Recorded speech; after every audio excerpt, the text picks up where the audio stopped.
भारत के पड़ोसी मुल्क बांग्लादेश में इन दिनों सब कुछ ठीक ठाक नहीं चल रहा है।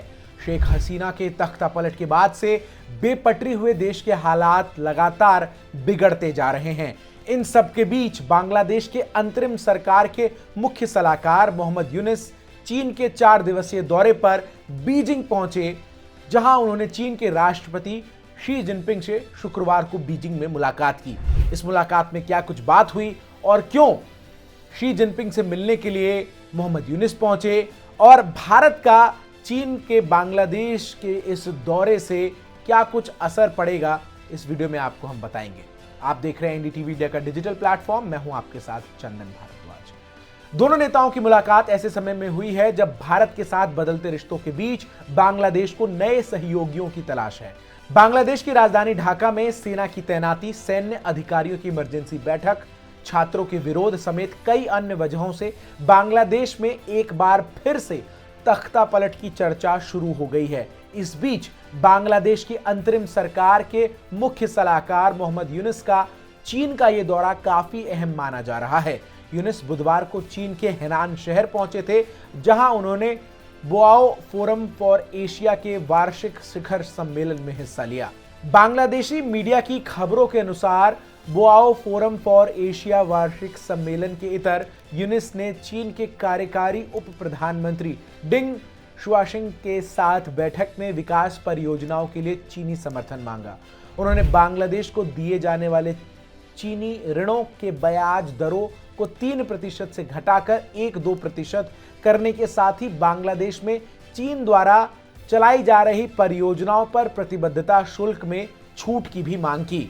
बांग्लादेश के समाचार पत्र डेली स्टार की एक खबर के मुताबिक जापान, विश्व बैंक और एशियाई विकास बैंक के बाद चीन बांग्लादेश का चौथा सबसे बड़ा ऋणदाता है, जिसने उसे 1975 से लेकर अब तक कुल 7.5 अरब अमेरिकी डॉलर का ऋण दिया है।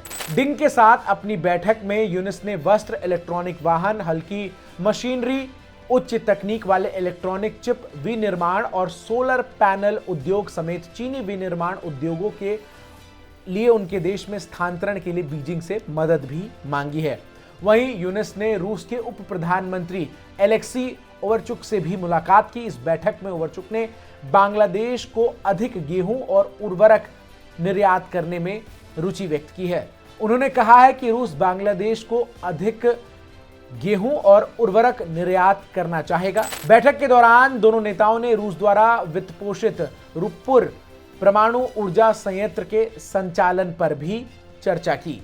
यूनुस ने संयुक्त राष्ट्र के पूर्व महासचिव बान की मून से भी मुलाकात कर उनसे बांग्लादेश में लोकतांत्रिक व्यवस्था सुचारू रूप से बहाल करने में उनका समर्थन और सलाह मांगी। आपको बता दें कि बान की मून बोआओ फोरम के अध्यक्ष हैं। यूनुस ने बान की मून से कहा कि हम नए सिरे से शुरुआत करना चाहते हैं, हमें आपके समर्थन और सलाह की जरूरत है। अब हमारे पास एक बेहतरीन अवसर है। गौरतलब है कि जब से बांग्लादेश में तख्ता पलट हुआ है और मोहम्मद यूनुस बांग्लादेश की अंतरिम सरकार के प्रमुख के तौर पर वहां सत्ता में काबिज हुए हैं, तब से बांग्लादेश और भारत के बीच संबंध उस प्रकार से प्रगाढ़ नहीं नजर आए हैं जैसे शेख हसीना के दौर में रहे हैं।